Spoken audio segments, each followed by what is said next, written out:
Con này nó dễ làm.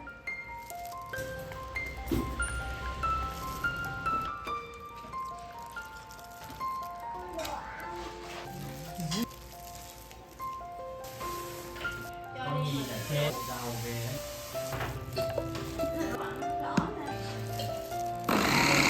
người ta đóng mua